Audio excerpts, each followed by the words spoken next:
Oh my gosh, did not mean to pause on YouTube for so long. I have a million and one things to update you guys on. Thank you for being patient with me because y'all, life has been crazy. So where do I begin? I am sitting in the parking lot about to go in for a fertility consult with a new clinic and a new doctor, kind of. This is actually a clinic I saw in 2020, so we are going to have a little revisit.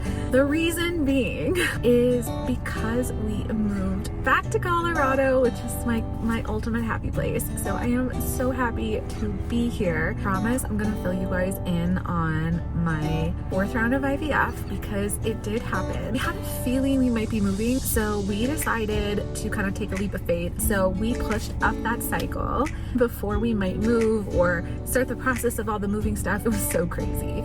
We ended up moving in September, so I believe my cycle was in May to June, and then we did a hysteroscopy in July. I was still going to the reproductive immunologist. We were still hoping to transfer. As we were going into reproductive immunology, I did get the green light, which means we got cleared to do a transfer, which is amazing.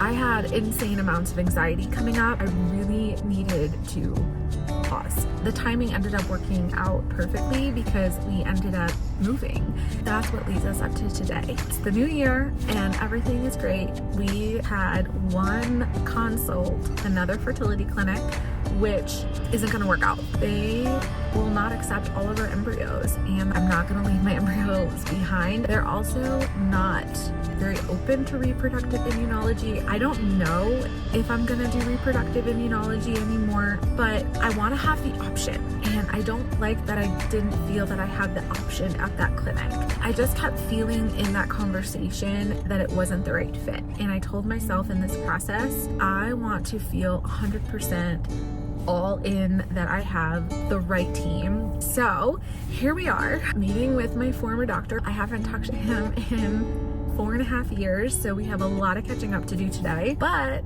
I don't know what their thoughts are on reproductive immunology. I'm really unsure how this appointment's going to go. Even if they're great and everything's in line, if they can't accept my embryos, I don't know if that's the right fit for our family. In a couple more days, I am going to be driving to the closest kind body. It's just really, really far, and to commute that far is going to be a challenge, but if we feel like the doctor's the right fit, we love Kind Body. We've had a great experience with Kind Body. You know, obviously it will be much easier to move our embryos.